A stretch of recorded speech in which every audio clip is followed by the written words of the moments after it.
Okay, we are back here for another one, this time highlighting and contouring.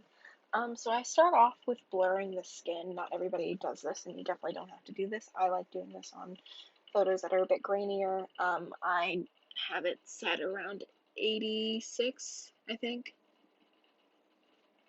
Sometimes it's normally around the 90 number, and I just start swirling all over her face. Um,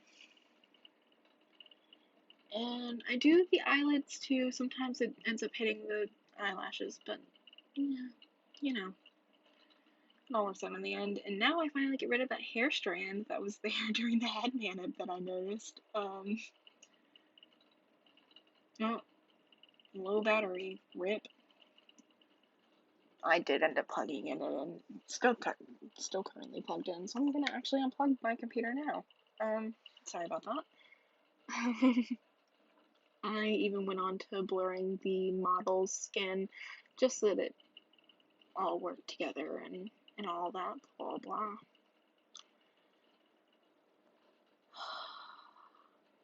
And now we're gonna go back to above the hair and we're gonna create another layer.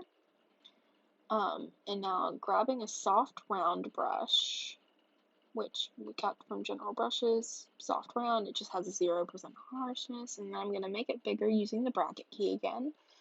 I'm just gonna draw on like the high points of her face, so the cheeks, like the cheekbones, the chin, and the forehead. And I do this rather messily because I go into blur, Gaussian blur, and I just play around with it until it looks good. And then we're gonna take it over there to the settings and put it on overlay.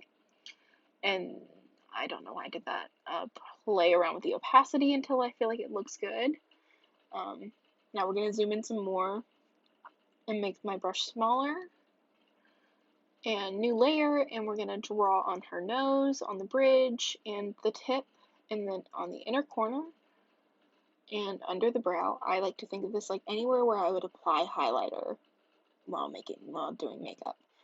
I'm going to move the Gaussian blur just so you guys can, that was actually a box blur, so that's kind of embarrassing. I'm going to move the blur just so that you guys can see what I'm doing, make that one way smaller than the last one. Back to the overlay, and then lower the opacity again, new layer. I just noticed that I didn't actually have that new layer. There we go. I'm gonna begin to draw over her eyes. And then we're gonna put that on overlay and play around with the opacity, but not by much because we like to have that. Actually, I might not even play around with the opacity. Yeah, I don't. And then upper lips. I think I meant to say upper bridge, but like that didn't work out. Gaussian blurs a little bit, and then onto the overlay, and play around with the opacity again. I tend to stay within the 60s. It just ends up working pretty well for me.